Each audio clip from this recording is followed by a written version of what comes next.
Bien, bonjour à tous. Alors aujourd'hui, on va travailler sur la troisième sous-partie du grand 1 du cours sur la politique. Alors je vous rappelle que la dernière fois, on avait donc travaillé sur un texte de Pascal qui disait que c'est pas la justice qui est forte, mais la force qu'on appelle juste par un effet de convention. On s'accorde à donner tous les pouvoirs au plus fort parce que c'est le seul capable de maintenir la sécurité, l'ordre, et parce que c'est le seul à ne pas être contesté dans ses décisions et à pouvoir jouer le rôle de médiateur en cas de conflit entre les gens.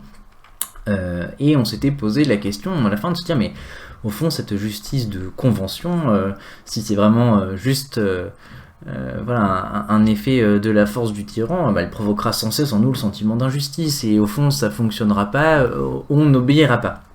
Donc ce que je vous propose d'examiner aujourd'hui, c'est de se demander comment ça se fait qu'on arrive finalement à s'accorder sur l'idée de justice, enfin à s'accorder sur une idée qui n'est qu'une convention, et finalement à se mettre à croire que ce qu'on appelle juste l'est effectivement, alors que très souvent l'idée de justice n'est que voilà, l'effet d'un rapport de pouvoir, voilà, l'effet des intérêts des puissants éventuellement, qui vont donc imposer des lois qui servent leur intérêt en ne faisant que la nommer justice.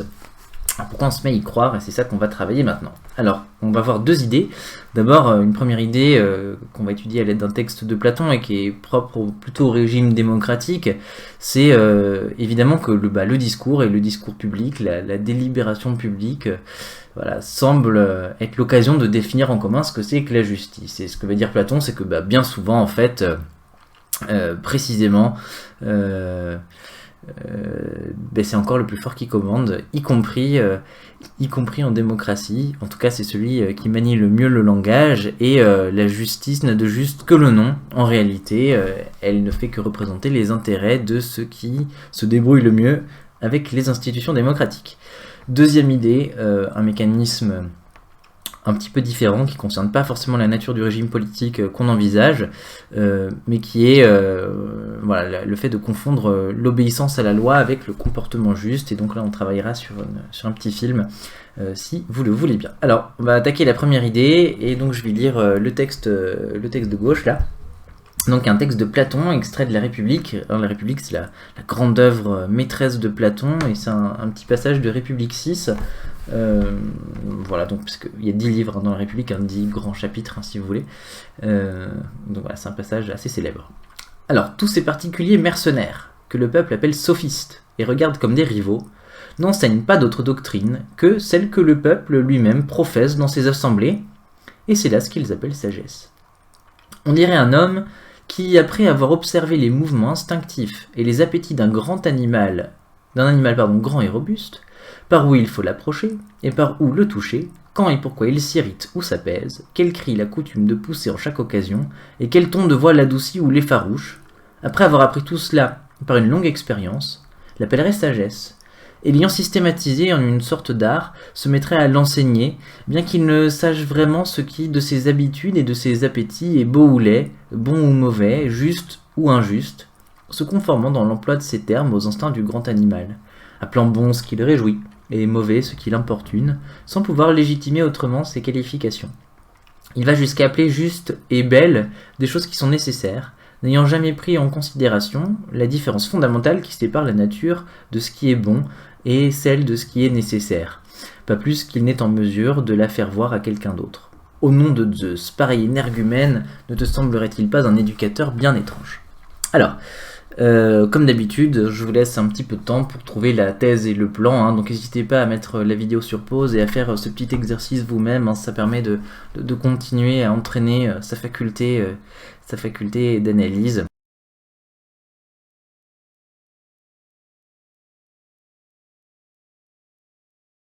Alors, on est parti. Donc, d'abord, un petit peu de contextualisation avant d'en passer vraiment à la thèse à proprement parler. Donc, dans le livre 6 de la République, Platon tente d'expliquer un paradoxe.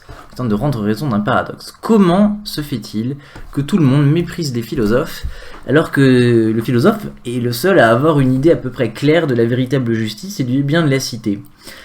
Pourquoi par conséquent, du coup, il est si difficile dans la situation démocratique de devenir vertueux, de devenir philosophe et de faire advenir un état juste? Alors la réponse de Platon dans ce passage-là, c'est que les gens sont corrompus par l'éducation qui s'y fait, et en particulier par ces éducateurs professionnels qu'on appelle sophistes, et que la pression exercée par ce modèle éducatif dévoie tout homme possiblement vertueux et apte à devenir philosophe. Elle l'empêche de devenir ce qu'il est vraiment, elle le rend vicieux, et Platon ajoute même qu'elle le rend d'autant plus vicieux qu'il aurait pu être vertueux. Les hommes exceptionnels, quand ils sont, quand ils sont sujets à une mauvaise éducation, deviennent exceptionnellement vicieux. Alors ce texte, précisément, vise à définir la manière de travailler du sophiste, pour montrer que celui qui subit son éducation ou son influence, au fond, n'a aucune chance de comprendre vraiment ce que c'est que l'idée de justice et du coup de devenir juste lui-même. Alors, comment est-ce que Platon va justifier ça? Et c'est vraiment la thèse de ce texte-là, c'est très simple. Dans le contexte démocratique, celui qui veut avoir le pouvoir, il doit savoir manipuler le peuple. Et pour ce faire, son arme principale, c'est la flatterie. Et en particulier celle qui permet de faire passer pour juste ce qui fait seulement plaisir au peuple. Parce que flatter, c'est aller dans le sens du plaisir de l'autre pour lui faire accepter une idée. Donc le sophiste, c'est justement celui qui enseigne cet art. Alors du coup, qu'est-ce que Platon remet en cause ici? Il remet en cause un petit peu l'idéal démocratique. On a l'impression que le débat démocratique public permettrait, par la délibération en commun, un accord, une réflexion et une définition efficace de ce que c'est vraiment la justice. En effet, contrairement au régime du tyran, qui impose sa loi par la force, qui éventuellement donne par convention le nom de justice à ces décisions qui sont arbitraires, injustifiées et franchement même injustes, on peut le dire, justement à l'inverse, en démocratie, on peut espérer que le débat en assemblée, comme ça contraint à renoncer à l'usage de la force, puisqu'il y a des règles qui sont faites pour que chacun ait un droit de parole, éventuellement identique, puisque ça contraint à passer par l'échange d'idées, elle va permettre une authentique définition de la justice. Je vous rappelle que ce que disait Pascal, c'est que la force ne s'applique que sur le corps, et à l'inverse, la justice ne s'applique que sur l'esprit. Donc si on utilise le discours, qui est finalement la matière même de l'esprit, qui est le moyen d'avoir de l'efficace sur l'esprit, on peut peut-être espérer faire vraiment quelque chose de la justice. Ici, Platon va montrer que l'effet pervers de la démocratie, c'est qu'on confond le juste et le plaisant, et on nomme juste ce qui plaît à la foule au lieu de nommer juste ce qui est vraiment bon pour elle, quitte à ce que ça ne lui fasse pas plaisir. Alors, quel est le plan du texte? Vous avez vu, il y a deux paragraphes, un tout petit paragraphe en haut et un long paragraphe ensuite. Alors, le premier paragraphe, c'est la thèse. Les sophistes n'enseignent pas une vraie sagesse, mais simplement l'image que se fait le peuple de la sagesse. Il définit en fait l'enseignement, le contenu de l'enseignement de la sophistique.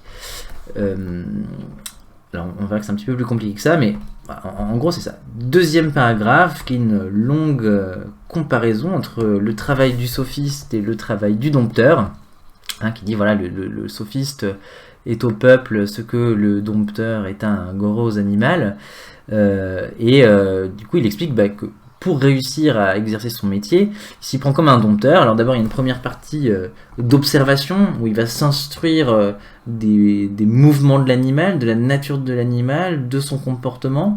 C'est jusque là, ici, cette espèce de passage où il dit tout ce qu'il apprend de la fréquentation de l'animal, et ensuite il va expliquer comment il transforme cette observation en technique et ensuite en quelque chose qu'il peut enseigner à d'autres. Bien.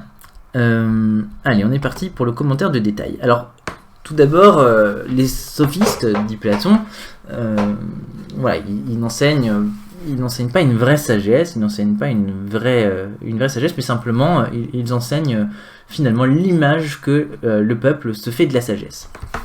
Alors, je vais faire quelques remarques. Première remarque, d'abord un rappel du contexte. Donc, vous savez tous, je pense, que donc Athènes, c'est la première grande démocratie dont on ait des traces abondantes. Et donc à Athènes, le peuple choisit ses dirigeants, et il prend un certain nombre de décisions publiques, politiques et judiciaires.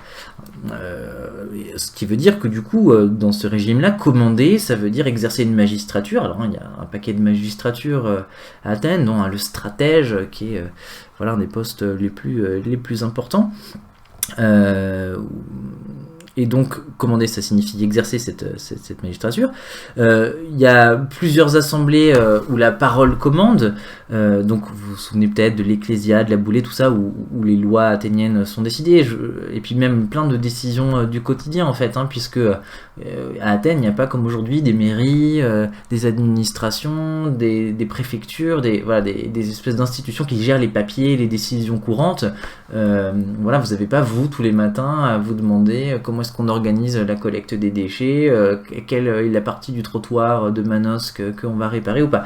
Voilà, il y a une administration qui s'occupe de ces décisions un peu techniques, si vous voulez. Bon, à Athènes, c'est pas le cas, il faut prendre en commun toutes les décisions, y compris parfois les plus triviales.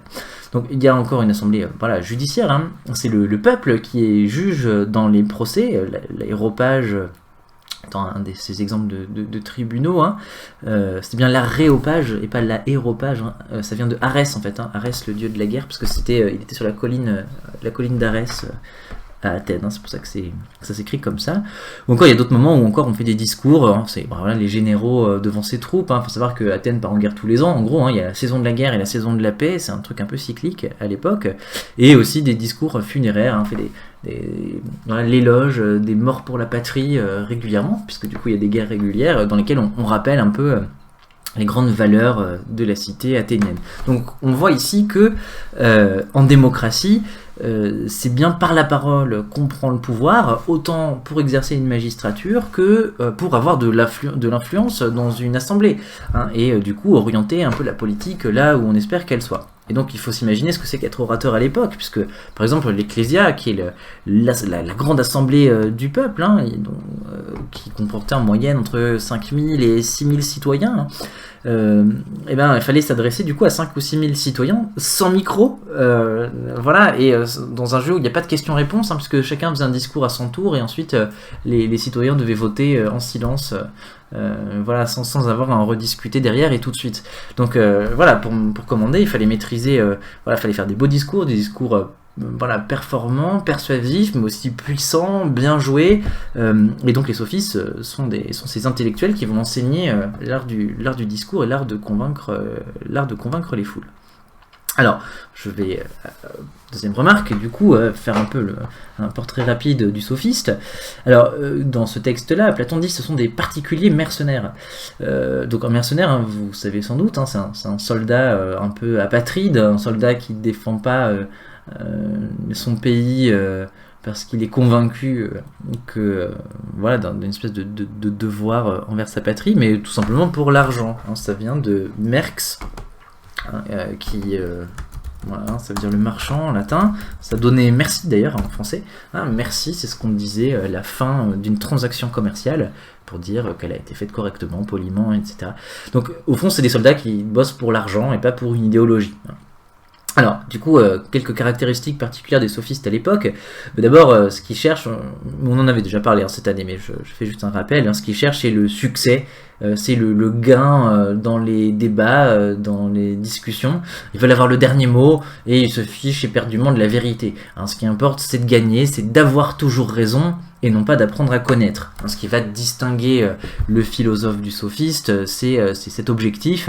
Et d'ailleurs, on voit bien que dans les deux mots, philosophe et sophiste, sont construits sur la même racine. Sophia, la sagesse. Le sophiste, c'est celui qui prétend tout savoir, alors que le philosophe, c'est celui qui prétend désirer savoir, qui reconnaît sa propre ignorance pour pouvoir apprendre. Et on voit bien que le philosophe, lui, il est en quête de vérité, alors que le sophiste, pas du tout, puisqu'il prétend déjà l'avoir. Il n'est pas en quête de vérité, il dit qu'il l'a, et il dit que c'est ça, et puis c'est tout. Il s'intéresse au gain. Alors, du coup, comment est-ce que le sophiste peut tout savoir? Évidemment, il ne sait pas tout. Par contre, ce qu'il sait faire, c'est produire l'apparence du savoir. Il est capable de convaincre, de persuader les autres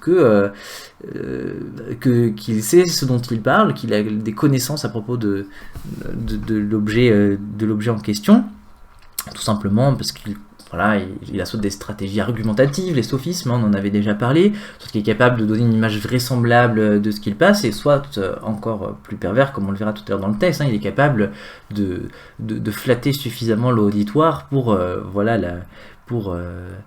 l'amener où il veut et pour l'avoir dans la poche. Alors, troisième caractéristique importante, c'est que les sophistes prétendent enseigner la vertu.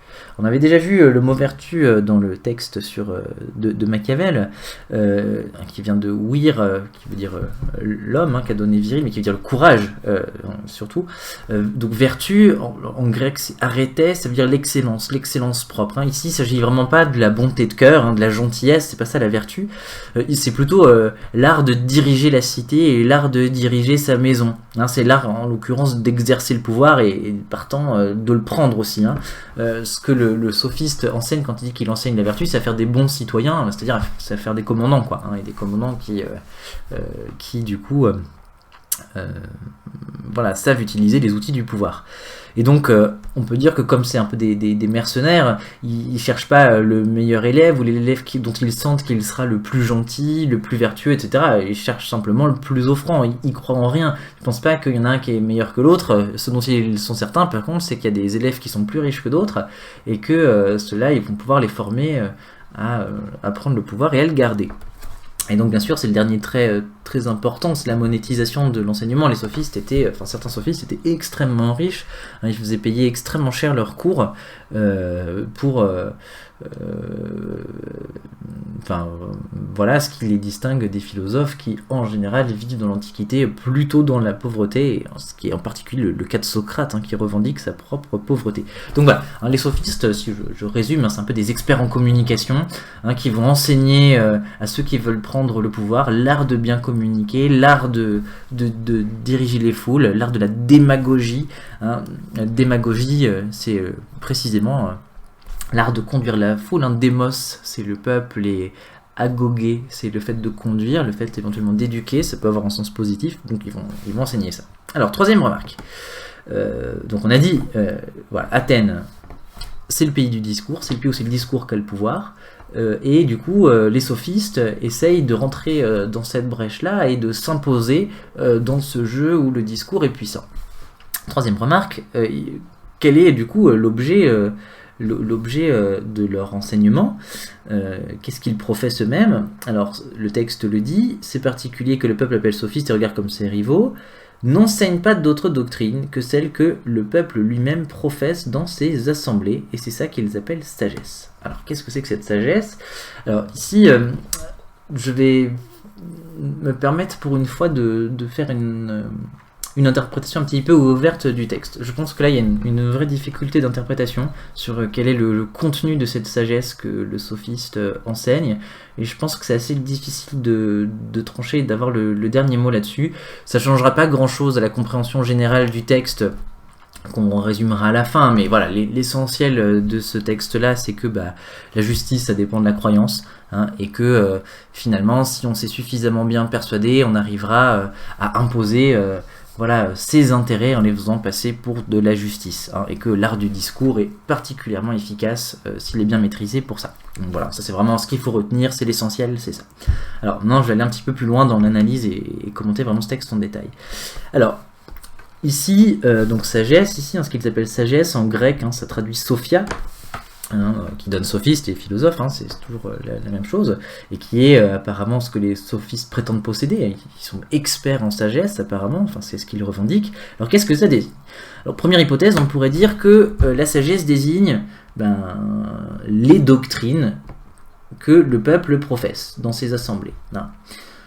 Les doctrines que le peuple professe dans ses assemblées, les idées que le peuple professe dans ses assemblées, c'est-à-dire la conception que se fait le peuple de ce qui est juste et injuste. Quand le peuple délibère, il faut faire ça, il faut pas faire ça, ça c'est bon, ça c'est pas bon. Enfin, et c'est pas bon pour ci, c'est pas bon pour ça, c'est l'ensemble des idées que se fait le peuple de ce qui est juste ou non. Donc le sophiste, dans ce sens-là, ne ferait que répéter ces idées et les mettre en valeur en l'appelant sagesse et en se les appropriant. Donc en ce sens, le critère de la sagesse, c'est pas la vérité, ni même une fausse sagesse révolutionnaire. Il n'invente pas une nouvelle doctrine farfelue, mais c'est simplement ce que le peuple se représente comme étant la vérité. hein, ce qu'il se représente comme son bien, comme ce qui est juste. Et on comprend en fait qu'il ne fait que répéter les préjugés du peuple, qui peuvent donc varier selon les circonstances, ou plus simplement la sagesse des nations, les lieux communs, la sagesse populaire, hein, voilà, c'est en gros tout ce qu'on pense être de bon sens. Et au fond, le sophiste ne fait que récupérer des idées produites par le peuple et les lui renvoyer. En ce sens, le sophiste n'enseigne rien du tout, hein, et il enseignerait en prétendant être lumineux, puisque non seulement il n'enseigne rien de nouveau, mais même il enseigne un pur néant, puisqu'il s'agit de préjugés. Et un préjugé, par définition, c'est une idée qui repose sur l'ignorance. Donc en réalité, l'enseignement du sophiste, dans ce sens-là, est un enseignement complètement vide. C'est un enseignement qui n'en a que l'allure. C'est l'art de rien enseigner, être sophiste, hein, pour le dire encore autrement. Donc l'art du sophiste, c'est l'art de faire passer l'ignorance des autres pour de la sagesse. Alors, deux avantages du coup que le sophiste récolte de ça, c'est que d'abord, il renvoie au peuple ses propres préjugés en les faisant passer pour de la sagesse, et du coup, tout l'art consiste à mettre en valeur ces préjugés pour flatter ceux qui y croient. Mais deuxième astuce, c'est qu'il en profite pour s'attribuer le mérite. Hein, voici la sagesse que je vous enseigne. Le peuple, dans ces conditions, va croire le sophiste forcément très sage, car ce dernier ne dira jamais rien avec quoi le peuple est en désaccord. Hein, et il passera à ce titre-là pour un grand diseur de vérité. Et alors, le sophiste, ici, c'est un démagogue, un flatteur, un manipulateur. Hein, il ne fait que répéter ce avec quoi tout le monde est déjà d'accord, et tout son art est, à la limite, de le faire passer pour un peu original ou pour particulièrement bien présenté, bien percutant, pour que les gens puissent se dire « Ah ouais, vraiment, il a raison, ça c'est exactement ça, ah je suis vraiment d'accord avec cette idée-là ». Et vous voyez, en fait, le but du sophiste ici, c'est de produire un accord, mais qui repose sur un accord déjà préétabli, déjà accordé. Alors, tout est déjà accordé au sophiste quand il commence à parler, et c'est ça, c'est ça qui fait sa puissance. Hein. Donc tout son travail est donc ici... Hein, de faire passer le vide pour du quelque chose. Donc voilà, ça c'était la première hypothèse, la première interprétation, c'est qu'au fond, le sophiste ne fait que répéter ce que le peuple dit lui-même. Et c'est ça le contenu de sa sagesse, c'est ça le contenu de son enseignement. Alors deuxième hypothèse, la sagesse pourrait aussi désigner non pas simplement les doctrines que le peuple professe, c'est-à-dire ses slogans, ses proverbes, ses conceptions du bien et du mal, mais l'enseignement, le fait de ne pas enseigner d'autres doctrines que le peuple lui-même professe dans ses assemblées. Alors, hein, tout ça. Alors, qu'est-ce que ça change? C'est, au fond, ici, l'art de manipuler. Hein, en gros, ce qu'il enseigne, c'est pas ce que le peuple pense, mais c'est à ne parler au peuple que selon ce qu'il pense lui-même. Hein, ce serait, au fond... ce serait au fond l'art de la manipulation. Alors ce terme-là, vous voyez, de sagesse ici, si vous regardez bien, il revient un petit peu plus tard ici. Hein. Voilà, on dirait un homme qui, après avoir observé les mouvements d'un animal grand et robuste, par où il faut l'approcher, le toucher, quand et pourquoi il s'irrite ou s'apaise, quel cri il a coutume de pousser, etc., après avoir appris tout cela par une longue expérience, l'appellerait sagesse. Donc la sagesse, c'est pas juste la connaissance des idées du peuple, mais c'est la connaissance du comportement du peuple. Hein. Ce qui n'est pas exactement pareil. Et la sagesse du comportement du peuple et des moyens de l'influencer et d'agir sur lui, avec son accord. Donc... ici, c'est le sophiste, donc prétend bien enseigner l'art de manipuler le peuple, d'ailleurs, puisqu'il vient proposer publiquement ses services à Athènes. Alors, il pourrait donc revendiquer que c'est ça la sagesse. Non pas ce que le peuple pense, mais maîtriser des techniques oratoires qui contiennent évidemment la connaissance des préjugés populaires, puisque c'est la matière avec laquelle il va jouer, mais aussi l'art d'en jouer, l'habileté à en disposer, et une certaine attitude aussi, un certain cynisme, puisqu'il enseigne au fond l'art d'abuser la foule. Hein, il revendique au fond que ce qui est sage en démocratie, vu que le peuple est assez idiot pour avoir choisi des institutions pareilles, c'est d'utiliser ces institutions à son avantage. Donc l'enseignement du sophiste porterait ici sur finalement non pas un contenu populaire, mais voilà, une sagesse sur le peuple. Hein, non pas la sagesse du peuple, mais une sagesse sur lui. Alors, je pense pas que dans le premier paragraphe ce soit le cas. Alors, ça se discute, hein, mais je pense pas que ce soit le cas parce que il me semble qu'il y a bien deux niveaux de lecture distincts dans la sagesse qu'il faut distinguer. Le premier niveau, ce qui est bien la sagesse telle que le peuple se la représente, est tel que prétend l'incarner le sophiste, et qui fait que le sophiste a toute sa crédibilité, hein, et qui passe pour un sage en disant des banalités. Et en fait, ce terme-là de sagesse, c'est ce que le sophiste appelle publiquement la sagesse, hein, et qui n'est rien d'autre que ce que le peuple pense. Deuxième niveau de sagesse, c'est pas la sagesse telle que le peuple se la représente, mais la sagesse telle que le sophiste, cette fois, se la représente à lui-même, et qui est l'art de produire cette apparence de sagesse populaire, qui implique évidemment la connaissance des préjugés populaires, mais qui ne s'y réunit pas, puisqu'il s'agit aussi de savoir jouer avec et de manipuler le peuple. Hein, le sophiste, au fond, ne croit pas du tout en la sagesse populaire. Il sait bien que c'est n'importe quoi, il sait bien que c'est des préjugés, il sait bien que c'est du vide, et il fait que l'utiliser. Il la dénonce comme une apparence, mais il revêt cette apparence pour obtenir la crédibilité dont il a besoin. Donc maintenir ce dédoublement des deux sens du terme sagesse fait bien voir la duplicité du sophiste, hein, qui est maître des apparences et donc de la déformation. Le peuple pense que le sophiste appelle sagesse ce qu'il dit, alors que le sophiste pense qu'en réalité tout ça c'est du blabla, et que la seule vraie sagesse, c'est l'art de la communication et de s'en mettre plein les poches. Hein, il faut donc distinguer ce que le sophiste appelle sagesse, les préjugés populaires, et ce qu'il considère vraiment comme sagesse, à savoir l'art de manipuler.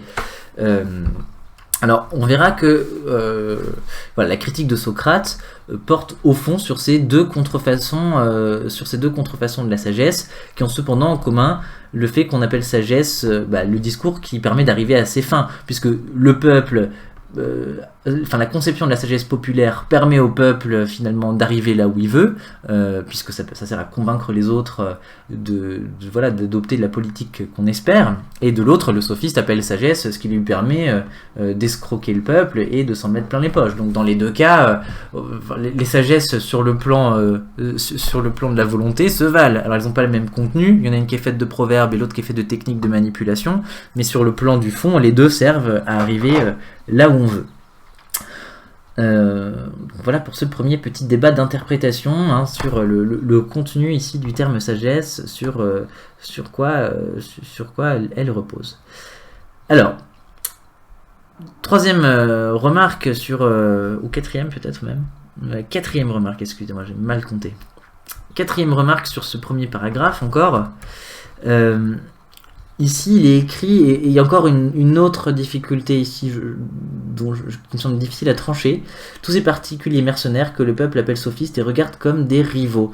Alors pourquoi est-ce que le peuple regarde les sophistes comme ses rivaux ? Ça, c'est une question qui me semble assez difficile. Et je vous propose plusieurs interprétations. La première, c'est que les sophistes sont les rivaux les uns des autres. Ils regardent comme des rivaux. Hein, le peuple est en retrait, il voit les sophistes argumenter entre eux, se battre, essayer d'obtenir le plus de crédibilité. Et en gros, au fond, là, cette rivalité sert un petit peu à la politique spectacle, hein, qui est peut-être le mal nécessaire de la démocratie, parce que comme tout est public, tout est aussi en même temps spectacle, et on retrouve encore cette dimension-là un petit peu aujourd'hui, hein, quand on aime voir les hommes politiques batailler entre eux pour avoir le dernier mot. Voilà, donc cette première interprétation, je pense qu'on peut l'écarter pour des raisons de traduction. C'est que, en fait, il y a un certain nombre d'autres traductions qui disent comme ses rivaux, et donc le texte grec fait pas de doute à ce propos-là. C'est que le peuple appelle sophiste, et enfin ce que le peuple appelle sophiste, ce sont ses rivaux au peuple, hein, c'est les rivaux du peuple. Donc il y aura une rivalité entre d'une part le peuple d'Athènes et d'autre part les sophistes. Mais bon, la traduction D est quand même plus élégante, même si elle introduit une ambiguïté. Deuxième interprétation, c'est qu'il y aura un désaccord entre le peuple et les sophistes. Il faut savoir que les sophistes d'Athènes sont des étrangers, hein, et c'est des étrangers qui viennent apporter le savoir, la lumière à une cité d'Athènes qui se croit déjà la plus éclairée de Grèce. Alors du coup, ils ne sont pas toujours si bien accueillis que ça. En plus, il y a des accords sur certains points. Par exemple, quelle est la nature des dieux? Est-ce que la vertu s'enseigne? Et un des plus grands sophistes de l'époque, qui s'appelait Protagoras, aurait subi un procès pour impiété, parce qu'il aurait affirmé qu'il était impossible de savoir si les dieux existaient ou non. Donc on peut imaginer une forme de rivalité entre cette science exotique et impressionnante et la fierté, hein, l'amour-propre de la cité d'Athènes, qui refuserait de recevoir son savoir de l'étranger et qui ne serait pas d'accord avec.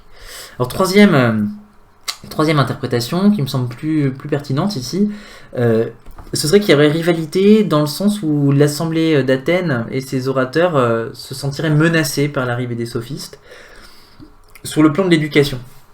Parce que Athènes prétend déjà bien éduquer ses jeunes. En discourant sur la nature du juste et de l'injuste, elle prétend que les institutions athéniennes sont elles-mêmes la formation que doit recevoir tout jeune citoyen.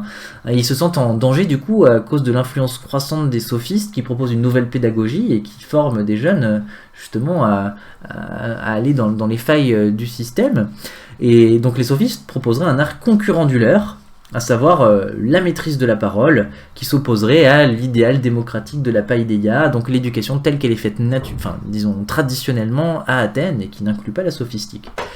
La rivalité porte du coup sur la façon de délibérer ou d'influencer les délibérations. Et plus exactement, la rivalité, elle porterait sur l'art d'éduquer les jeunes. Donc au fond, ce sur quoi porterait le différent, c'est l'art d'éduquer. Et en ce sens-là, la sophistique et la tradition athénienne seraient en rivalité. Alors enfin, dernière interprétation qui me semble la plus forte et la plus intéressante, ce serait l'idée de dire que la rivalité, c'est pas une inimitié particulière, c'est l'idée qu'il y a une compétition. Et qu'au fond, ce que fait le peuple, c'est rivaliser avec les sophistes, et pas tellement contre les sophistes, dans la mise en valeur des préjugés populaires. En ce sens, ils sont dans le même camp. Et ils sont rivaux parce qu'ils jouent exactement au même jeu, sur le même terrain, avec les mêmes idées, le même mode de vie, vu que précisément, Platon le dit, l'art de la sophistique consiste à faire passer pour siennes les idées de l'assemblée, les idées qui ne sont pas les siennes. Donc le désaccord au fond serait qu'apparent. Et d'ailleurs, c'est ce que... il y a peut-être de la jalousie quant à l'efficacité. Mais au fond, la rivalité ne concernerait que l'art de éventuellement bien mettre en valeur l'apparence de justice. Moi je pencherais pour cette idée, notamment parce que, à cause de ça, cette idée de regarde comme ses rivaux. Le peuple les regarde comme ses rivaux, on pourrait se demander quel est le sérieux de ce regard. Est-ce que, au fond... est-ce que c'est... Enfin, le peuple considère les sophistes comme ses rivaux, mais en fait, il ne se rend pas compte qu'ils font exactement la même chose. Ce mot « regarde » met un petit peu à distance la réalité de cette rivalité, et que peut-être que pour le peuple, il y a rivalité, mais du point de vue de Socrate, qui comprend qu'au fond, ils racontent tous plus ou moins la même chose, ils sont entièrement d'accord, il n'y a absolument pas de rivalité réelle, au sens où ils vont exactement dans le même sens et ils contribuent au même plan de vie, à savoir le but du jeu, c'est de se faire plaisir et de satisfaire ses intérêts. Bien, alors voilà pour ce premier paragraphe, donc je résume. On a rappelé un petit peu le contexte dans lequel la sophistique était apparue à Athènes et pourquoi elle était apparue. On a un petit peu défini ce que faisait le sophiste et on a défini le contenu de son savoir tel que Platon ou tel que Socrate ici le définit. Pour Socrate, la sagesse du sophiste consiste à renvoyer au peuple ses propres préjugés sans qu'il s'en aperçoive, pour ainsi dire. Et donc c'est ici le contenu de sa sagesse. Alors, question, donc deuxième paragraphe, comment est-ce que, donc ici Socrate va développer davantage le contenu de la sagesse sophistique et comment est-ce qu'il fait pour réussir à finalement son miracle de se faire accepter et de se faire obéir de tous et d'imposer sa conception de la justice, mais il va utiliser donc une comparaison avec le dompteur. Alors il y a deux moments, il y a un premier moment dans lequel Socrate ici va définir comment est-ce que le sophiste se renseigne sur le peuple, et comment est-ce qu'il se renseigne sur la nature de l'objet sur lequel il doit exercer sa technique de manipulation. Et deuxième moment du peuple où il explique qu'est-ce que du coup il enseigne, quelle est cette technique, comment, qu'est-ce qu'il met en place comme technique pour réussir à manipuler effectivement les choses.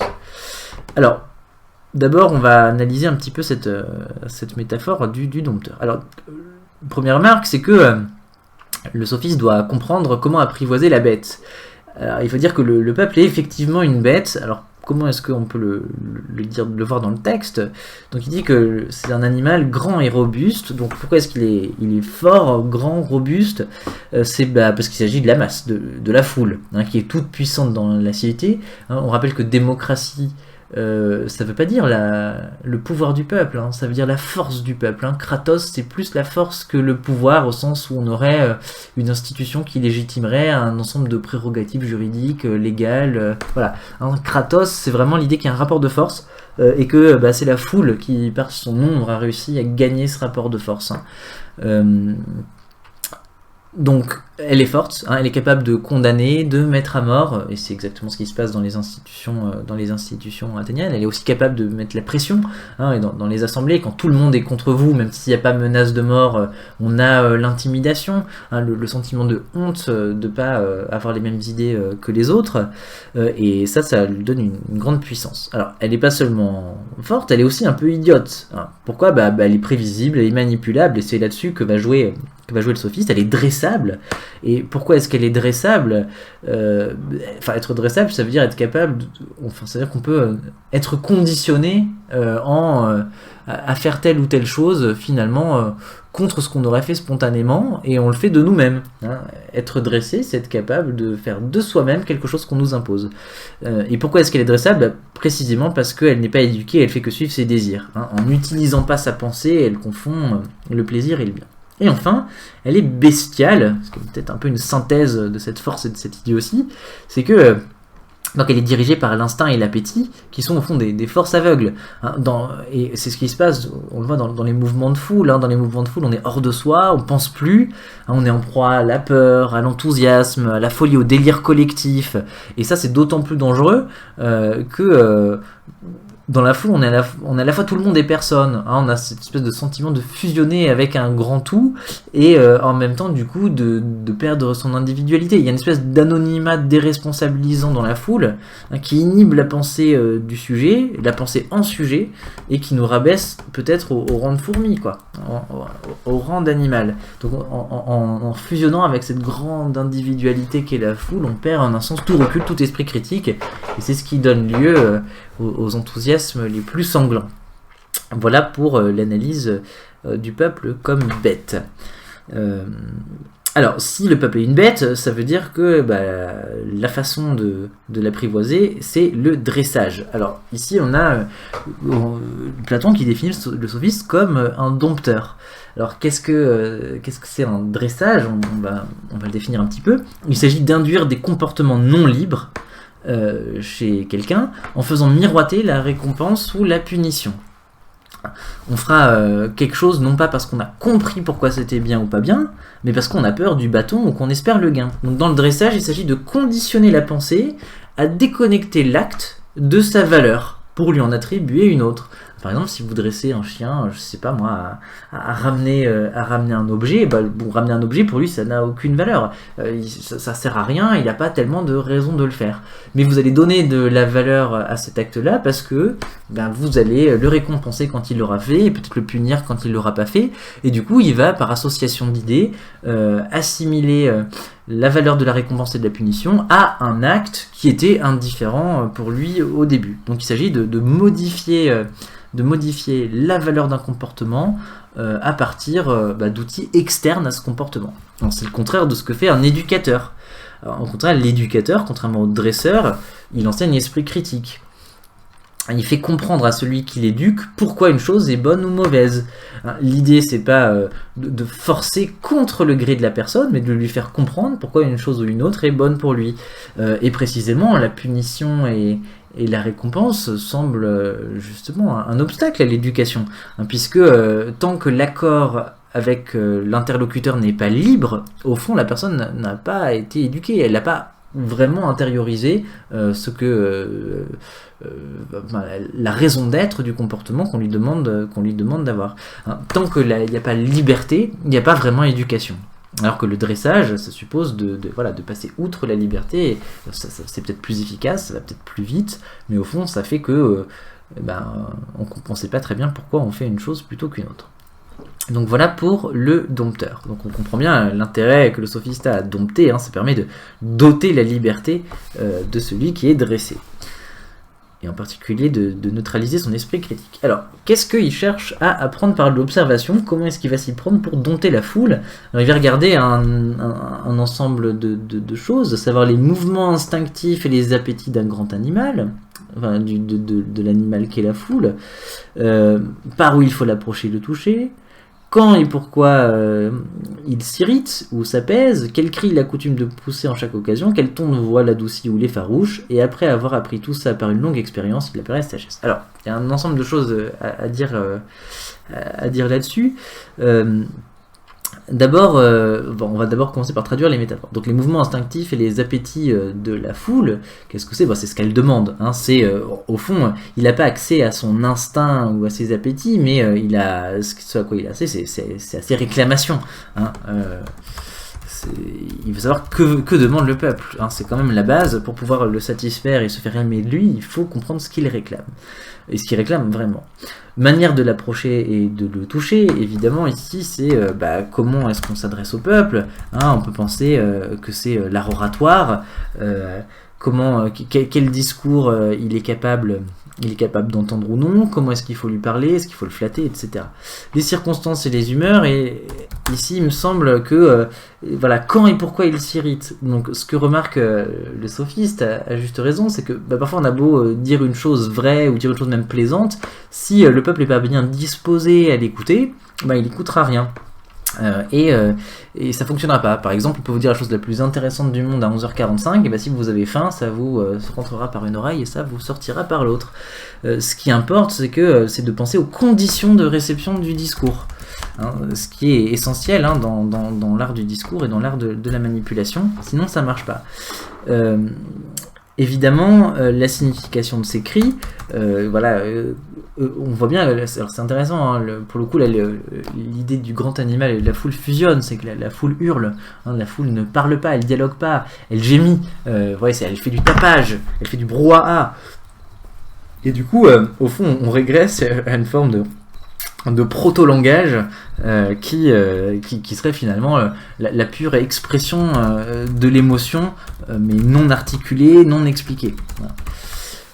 Et enfin des sons qui font avoir telle ou telle réaction. Et alors ce qui est quand même extrêmement intéressant, c'est que le dernier truc que le sophiste apprend, c'est que finalement, peut-être ce qui marche le mieux avec un animal, c'est pas ce qu'on lui raconte, mais c'est comment on lui raconte, à quel ton de voix on voit. Hein. Si par exemple vous dites très gentiment à un chien la pire des insultes, il aura l'impression que vous le caressez dans le sens du poil. Et si vous lui hurlez dessus que vous l'aimez, il aura l'impression de se faire agresser. Et ce qui va compter, c'est davantage l'action sensible du corps, l'action sensible de la voix. Et donc ici, il me semble que ce qui est intéressant, c'est de voir que tout va se jouer dans la sophistique sur la sensibilité. Hein, la sensibilité au ton, la sensibilité au geste, davantage que le contenu réel de ce qui est dit. Alors, voilà pour le détail de ce qui était ici appris. Alors, je généralise un tout petit peu. Qu'est-ce que le sophiste observe ? Et finalement, il observe au fond essentiellement des signes extérieurs du comportement, les réclamations, les cris, est-ce que la foule est apaisée ou est-ce que la foule elle est irritée, est-ce qu'il a une réaction docile ou est-ce qu'il a une réaction agressive. Donc ce que le sophiste fait, c'est un espèce de grand relevé des signes de l'état de la foule. Hein, et il me semble que ça c'est intéressant parce que ça signifie qu'au fond, il n'a pas accès à ce qu'elle pense réellement. D'ailleurs peut-être parce qu'elle pense pas du tout, mais il a accès au fond à la manière dont la foule s'extériorise. Hein. C'est une connaissance expérimentale. Platon dit bien qu'elle s'observe. C'est très important et on y reviendra à la fin du texte. Et enfin, il observe des régularités. C'est-à-dire que le plus souvent, le peuple réagit comme ça, la foule réagit comme ça. Hein, ce qui est intéressant, c'est de voir que ici le vocabulaire de la coutume en chaque occasion, après avoir tout cela pris par une longue expérience, ce qui l'intéresse c'est les régularités parce qu'il essaie de se faire un peu des règles générales. Alors ce qui est intéressant à noter là-dedans, c'est que comme c'est un apprentissage finalement expérimental, observationnel, ce qui échappe c'est la raison d'être de tout ça. Le dompteur il sait pas tellement pourquoi l'animal se réjouit de ce dont il se réjouit. Il sait pourquoi il se réjouit, hein. Si on le donne à manger, l'animal il est content, mais il comprend pas pourquoi, il peut pas savoir quelle est la raison d'être de ça. Hein. Et en plus, il sait pas non plus si c'est une bonne chose ou non, si ça correspond effectivement à sa nature ou pas. Tout ce qu'il voit, c'est qu'en général, telle circonstance implique tel comportement. Mais la raison d'être de ça, ça l'intéresse pas tellement, et de toute façon, il peut pas la recueillir par la simple expérience. Alors, quatrième remarque sur ce passage-là, c'est que la visée cette sagesse, hein, la visée de cette récolte d'informations, c'est la flatterie. Hein, il faut faire en sorte que l'animal soit toujours suffisamment content pour obéir, ou soit contentable, hein, qu'on puisse réussir à lui dire ce qu'il veut entendre, parce qu'on sait déjà ce qu'il veut entendre, et ou à le faire désirer comme on veut. Hein. Il s'agit de le manipuler dans son désir. Hein, et évidemment, il est impossible en démocratie de diriger l'opinion populaire et d'exercer le pouvoir autrement qu'en jouant avec ça, hein, qu'en jouant avec ce qu'il désire. Et comme le sophiste a compris ça, il n'a plus besoin de s'intéresser tellement à la question de la justice, à la question du bien du grand animal qu'est le peuple. Il suffit de s'intéresser à la démagogie, à ce qui semble être en lui la source du plaisir, parce qu'il a bien remarqué que c'est par le plaisir qu'on le manipulait et qu'on obtenait son accord. Le peuple, on pourrait dire, hein, le peuple dira toujours oui à ce qui lui fait plaisir.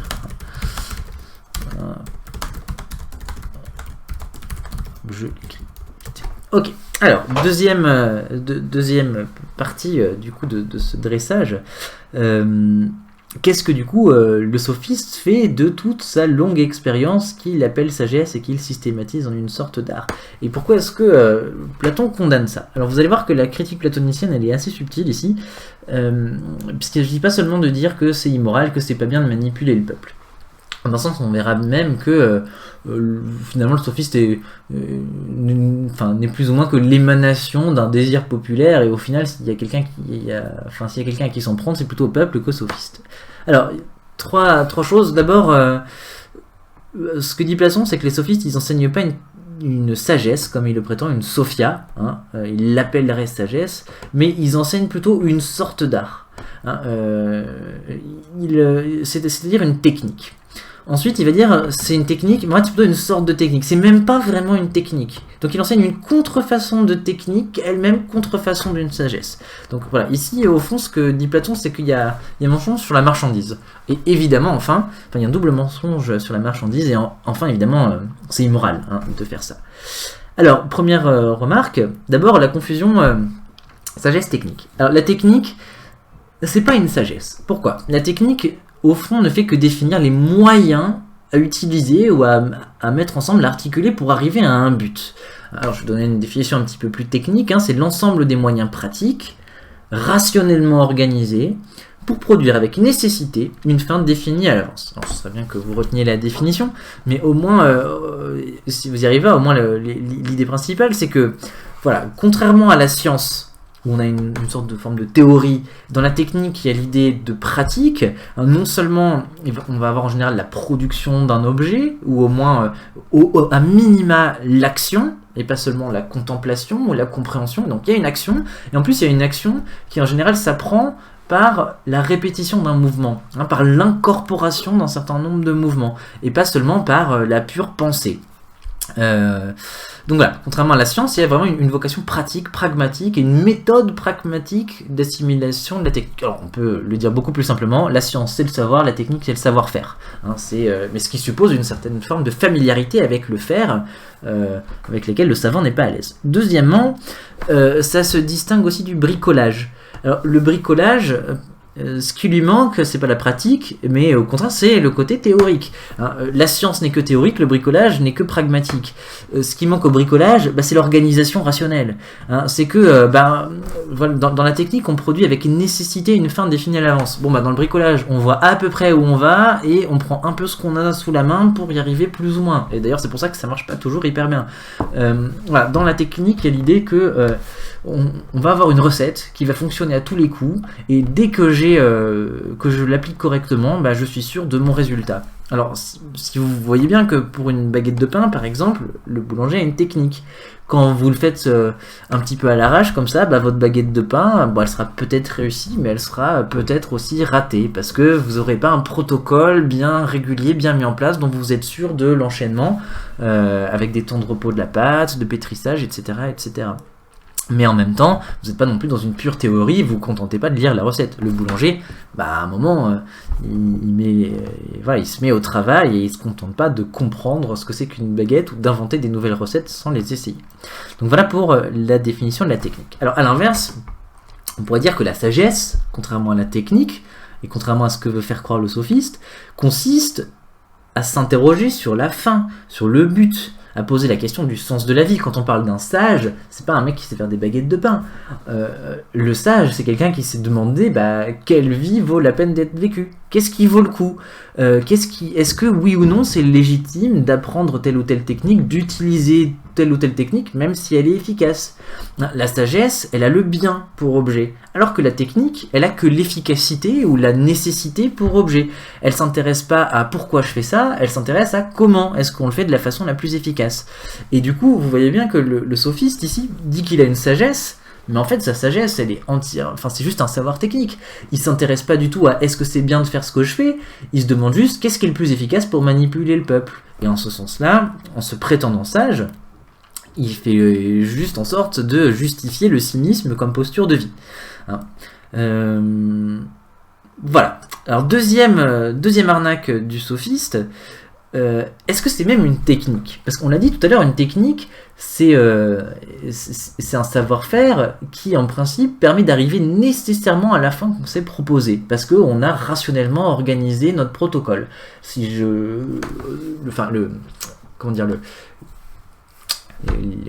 L'extrême de la technique, hein, c'est la technologie, et on voit bien que le propre de la technologie contemporaine, moderne, c'est que ça s'appuie sur la science, précisément, ça s'appuie sur un savoir véritable, sur une connaissance véritable de l'objet.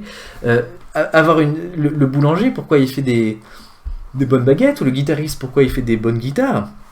Mais parce qu'il sait exactement ce que ça doit être une baguette. Il se contente pas d'appliquer la recette. Il sait quel goût ça doit avoir à la fin. Et d'ailleurs, c'est comme ça qu'il vérifie que sa technique elle est correcte ou pas. C'est que si la baguette elle est mauvaise, si elle n'a pas le goût qu'il sait qu'elle doit avoir, il va s'interroger sur sa recette et éventuellement la changer, la modifier. Pareil pour le guitariste.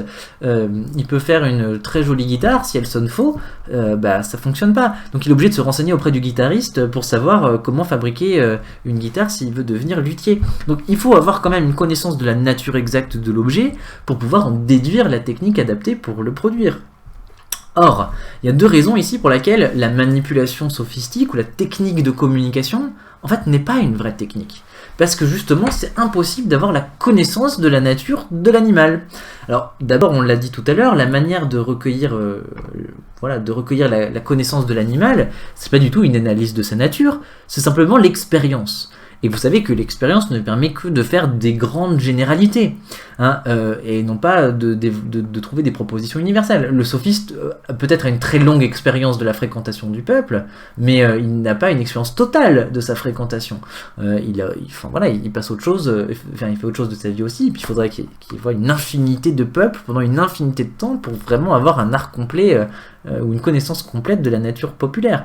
De plus, l'expérience, comme je l'ai dit tout à l'heure, ne dévoilait que les signes du comportement, hein, l'éclat de plaisir ou l'agitation dans la foule, mais la raison d'être de la chose est toujours cachée, il peut que la deviner. Hein. Lui, ce qu'il observe, c'est plus des régularités et des signes extérieurs, mais jamais la raison profonde des choses. Hein. Alors, peut-être qu'il découvre certains mécanismes par l'expérience, mais ça ne dira jamais pourquoi les choses sont ainsi et pas autrement. Hein. Alors, un petit exemple, par exemple, une technique qui consiste à trouver un bouc émissaire pour s'attirer la sympathie.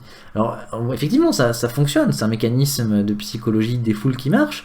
On peut même développer une psychologie sociale empirique comme ça, hein, qui est glanée au fur et à mesure de la fréquentation du peuple, mais il manquera toujours la raison d'être du comportement. Au fond, on confond la cause d'un comportement, le peuple se réjouit à cause du bouc émissaire, et la raison d'être. Mais comment ça se fait que les hommes soient capables de réagir comme ça, hein? L'expérience dit le comment et non pas le pourquoi. Or pour Platon, seule la raison d'être, la connaissance de la nature de l'objet permet de dire si quelque chose est légitime. Hein. Et pour savoir si un comportement est juste ou non, il ne suffit pas de regarder comment le peuple agit, s'il se réjouit ou pas, mais il faut savoir si effectivement c'est bon pour lui et il faut le déduire de sa nature. Et vous voyez, c'est par exemple une entreprise comme la Déclaration des droits de l'homme cherche à faire ça. Elle dit ok, les hommes de toute façon, ils se comportent comme des salauds, ils ont des esclaves, etc. Et donc si on regarde que comment les hommes se comportent, bien sûr qu'on fera qu'avaliser, on découvrira jamais ce que c'est que le juste ou ce que c'est que le bien ou ce qui est bon pour l'humanité. Il y a un moment où il faut regarder derrière les faits, essayer de comprendre c'est quoi la nature humaine, qu'est-ce qui est son propre bien, et le définir à partir d'une idée de l'humanité, et non pas de la simple observation. Hein, seul un comportement causé par un bien réel pourrait un contentement. Bon, bref, on s'en fiche. Alors, deuxième argument qui montre que c'est pas une vraie technique, mais plus du bricolage, hein, c'est que l'objet même qu'on examine, au fond, c'est quoi? C'est le désir du peuple. Et bien, qu'est-ce qu'il y a de plus instable que le désir du peuple? Il change tout le temps. Un coup il veut ci, un coup il veut ça. Un coup il veut qu'on fasse plus. Un coup il se plaint qu'il y ait trop d'interdictions voilà, pour telle circonstance. Et le lendemain il dit qu'il n'y en a pas eu assez. Donc le savoir au contraire suppose la stabilité de son objet.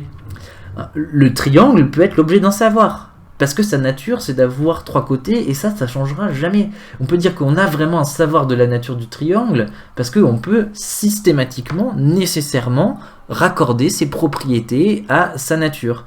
Or, c'est impossible de faire ça pour le désir populaire, qui ne cesse de changer selon les circonstances. Bien. Alors, troisième raison pour laquelle Platon condamne la sophistique et l'enseignement des sophistes, c'est évidemment une critique morale. C'est qu'elle ne conduit pas le peuple vers le bien, mais vers le plaisir. Elle le flatte, elle le manipule. Et alors, pourquoi? Tout simplement parce qu'il peut y avoir confusion dans la mesure où le bien comme le plaisir doivent produire le contentement. Et le sophiste va jouer sur cette ambiguïté. Le sophiste, comme on l'a dit, n'a fait qu'observer les signes extérieurs du comportement de l'animal. Donc, il ne peut que confondre ce qui est son bien et ce qui est son plaisir, car ces deux phénomènes peuvent tout à fait s'exprimer de façon identique. Mais on sait bien qu'elles sont parfaitement différentes, car qu'est-ce que c'est le plaisir? C'est que l'accident d'une satisfaction quelconque. C'est que ce qui vient avec n'importe quelle satisfaction, fût-elle mauvaise pour nous. L'héroïnomane éprouve du plaisir en se droguant. Alors que le bien, c'est le but de la... Enfin, le bien est le but de la satisfaction, mais pas de n'importe laquelle, de celle qui est conforme à notre nature, qui est vraiment bonne pour nous. Alors, vous voyez que le problème, c'est que toute satisfaction produit du plaisir, mais seules certaines satisfactions sont vraiment bonnes pour nous. Alors, je reviens pas là-dessus, c'est quelque chose qu'on a vu déjà dans le texte des Tonneaux, avec l'autre texte de Platon qui oppose Calliclès à Socrate. Alors, au fond, qu'est-ce que fait le sophiste? Il appelle bon ce qui réjouit le peuple, alors qu'il devrait faire son bien pour qu'il se réjouisse, plus exactement. Ici, il y a une faute logique, dont le sophiste est probablement parfaitement conscient, c'est l'affirmation du conséquent. Je ne sais pas si vous vous souvenez, on l'avait vu dans le cours sur Descartes, c'est que on dit souvent, voilà, si le sol est mouillé, c'est qu'il a plu. Mais vous vous rappelez que non, le sol peut être mouillé pour une autre raison. Alors, c'est possible que ce soit la pluie qui ait fait ça, mais là, en fait, on n'en sait rien. Et de la même façon, quand on dit si le peuple est content, c'est qu'on a fait son bien. En fait, pas forcément. Le bien est une cause possible du contentement populaire, mais le plaisir vicieux aussi. Et du coup, on fait passer finalement la cause pour la conséquence. Donc, le problème, c'est que comme on confond l'apparence qui est la seule visible et la raison qui est invisible et qui demande de réfléchir un peu, on s'en fiche tant que c'est efficace. Et le sophiste n'est pas dupe. Il sait qu'il est beaucoup plus facile de plaire que de faire du bien, parce que le peuple cède à l'apparence du plaisir immédiat et pas du tout, peut-être une certaine forme d'endurance à la douleur qu'il faut pour arriver à son bien. Peut-être que faire son bien, ça demande de ne pas céder à son plaisir immédiat, et que parfois, pour arriver à faire son propre bien, il faut un petit peu investir sur la douleur provisoirement, comme quand par exemple on s'entraîne pour être en bonne santé. Alors c'est pas toujours plaisant au début, mais au final, on sait que ça nous fait un bien sur le long terme, sauf que c'est plus facile de rester dans son canapé et de céder au plaisir immédiat. Donc, le peuple justement est dupe de ça, la puissance du plaisir a tout pouvoir sur lui, et du coup ça permet au sophiste d'encourager sa bassesse, et du coup il peut se prétendre éducateur pour enseigner cette stratégie aux autres. Alors, dernière chose que je voudrais dire sur ce texte et sur l'enseignement de la sophistique, il y a un petit mystère encore à la fin, il me semble, c'est qu'il dit il va appeler juste et belle des choses qui sont nécessaires, n'ayant jamais pris en considération la différence fondamentale qui sépare la nature de ce qui est bon de ce qui est nécessaire, pas plus qu'il n'est en mesure de la faire voir à quelqu'un d'autre. Alors, il me semble ici qu'il y a une vraie difficulté d'interprétation. Qu'est-ce qu'il veut dire par nécessaire? Parce que si on réfléchit bien, si c'est nécessaire, ça veut dire qu'il faut le faire. Et donc, c'est juste. Au fond, dire que il faut faire les choses nécessaires, ça a l'air d'être parfaitement justifié. Si c'est nécessaire, c'est que on ne peut pas ne pas les faire, ou alors il serait dangereux de ne pas les faire. Et c'est le sens même de l'obligation, même si ça ne fait pas plaisir, il faut les faire quand même. Et du coup, ça a l'air un peu étonnant de reprocher ça aux sophistes, alors que précisément, ça a l'air d'être une des composantes de l'idée de justice, c'est que l'État doit prendre ses responsabilités, par exemple, et voilà, faire ce qui est nécessaire, même si ça ne fait pas plaisir. Deuxième interprétation possible, c'est que de toute façon, si c'est vraiment nécessaire, ça veut dire, si on prend la nécessité au sens le plus strict et le plus absolu, ça veut dire que ça ne peut pas ne pas arriver. C'est impossible que les choses soient autrement. Mais du coup, ça veut dire qu'on n'a pas le choix. Et que la question de savoir si c'est juste ou non ne se pose pas. Donc il n'y a aucun sens, en fait, à dire que appeler juste ce qui est de toute façon nécessaire. Les gens tomberaient pas dans le panneau. C'est comme si on disait, la gravité est vraiment injuste. Voilà, c'est un truc sur lequel on n'a aucun pouvoir, aucune délibération, aucun choix possible. Donc en fait, ce serait un discours qui nous paraîtrait vraiment très étrange. En ce sens, ici, on voit pas très bien ce que Platon reproche aux sophistes.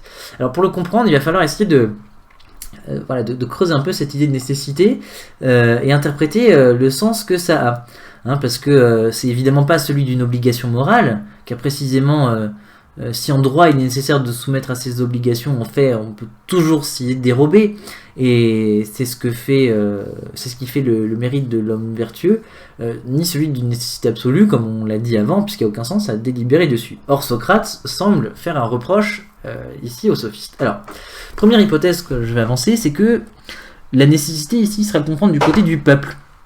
C'est-à-dire que les sophistes appellent juste ce qui se passe nécessairement dans la tête du peuple. Cette nécessité, ce serait simplement le mécanisme instinctif et hasardeux des passions du peuple. Effectivement, si c'est un mécanisme, il y a des lois. L'instinct, c'est une loi de la nature, et voilà, quand on a faim, nécessairement, on recherche de la nourriture. Vous voyez, en ce sens-là, il y aurait une forme de nécessité. Alors, il y a un truc qui me gêne dans cette interprétation, mais peut-être que c'est quand même possible d'y répondre. C'est que si c'est une loi, l'instinct, ou du coup le désir populaire, et bien en fait on pourrait en avoir la science. On pourrait en faire la science. Et donc le sophiste n'aurait pas une fausse sagesse doublée d'une fausse technique. Il aurait une science véritable du désir du peuple, et il serait capable du coup de correctement étalonner ce qui relève de la justice et ce qui relève de l'injustice. Alors on peut répondre à ça quand même que on peut avoir la science, car l'instinct en fait change tout le temps en fonction des coïncidences. Alors il y a des régularités évidemment, mais elle est chaotique. De plus, j'ai oublié un argument ici, on peut aussi dire que le sophiste pourrait avoir la science de la nécessité du désir de l'homme, mais il ne l'a pas parce qu'il a utilisé l'expérience. Et c'est pour ça qu'il se trompe en fait en disant que ce qui est nécessaire est juste. Alors je vais l'écrire là, il pourrait avoir cette science, mais comme il n'a récolté que les infos extérieures, et ben il ne l'a pas vraiment, il a une pseudo-science. Alors, troisième argument, qui à mon avis est le plus fort dans cette hypothèse-là, c'est que s'il y a une nécessité mécanique de l'instinct, cette nécessité, par contre, elle est sans raison d'être. Elle est aveugle, elle est absurde, et donc elle est dépourvue de sens. Voilà, l'instinct nous pousse vers des choses. Alors, à part, évidemment, la conservation de l'existence, l'instinct n'est pas juste ou injuste. Il est. Or, la justice, c'est précisément le sens qu'on attribue à certains comportements. Il s'agit d'une interprétation.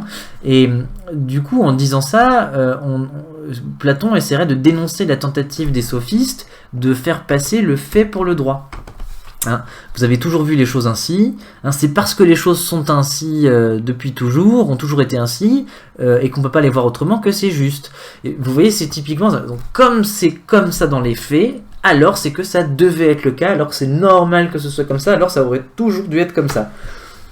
Typiquement, c'est l'argument qui justifie l'esclavage ou le machisme. Les femmes ont toujours obéi, ou toujours été à la maison, les esclaves, il y en a toujours eu, et donc c'est normal que ce soit comme ça, et donc c'est normal que ce soit juste. Donc ici, Platon chercherait à critiquer cette démarche argumentative. en disant que au fond ce que fait le sophiste, c'est simplement nommer juste ce qui se produit opportunément en vertu des hasards, des coïncidences et des intérêts qui effectivement obéissent à des nécessités simplement mécaniques, qui obéissent aux simples lois de l'instinct et qui mélangées produisent la vie telle qu'on la voit. Alors deuxième hypothèse, la nécessité ne serait pas à comprendre du point de vue du peuple, mais du côté des sophistes. Alors, au fond, ils appelleraient juste ce qu'ils savent devoir faire pour manipuler le peuple. Ou alors, c'est qu'il ne s'agit pas d'une réelle nécessité, hein, voilà, c'est qu'il s'agirait... voilà, faut pas mettre ou alors, ça veut rien dire, hop. Dans ce cas-là, hein, il ne s'agit pas d'une réelle nécessité, mais plutôt d'un sentiment subjectif de nécessité, hein, du côté des sophistes et de ceux qui reçoivent leur enseignement. La nécessité désignerait le mécanisme de prise du pouvoir, les moyens nécessaires aux sophistes ou à leurs élèves pour s'élever au-dessus de la foule. Et du coup, ils appellent juste ce qui les arrange, ce qu'ils savent devoir dire pour être aimés. Les sophistes ne se sentent pas le choix de faire ça, tellement ils sont mus par leur désir de plaire ou la crainte de déplaire. Et du coup, ils appellent juste et bon ce qui, pour eux, il est nécessaire d'appeler ainsi. Donc cette hypothèse, en plus, elle est confirmée par la suite du texte, où Platon reparle de la nécessité et dit au fond, les sophistes n'ont pas le choix que d'appeler nécessaire ce qui plaît au peuple. La nécessité le poussera à produire des œuvres que la foule approuve, et d'autre part, ici Socrate explique ce que le sophiste enseigne à ses élèves, dans la mesure où il dit et voilà ce qu'il enseigne, à appeler bon ce qui plaît à l'animal et juste ce qui est nécessaire, ce qui est nécessaire peut-être pour nous, quoi. Alors je trouve ça un tout petit peu moins convaincant, parce que le texte ici a l'air de dire que le sophiste enseigne à ses élèves ce qu'ils doivent appeler bon et juste devant le peuple.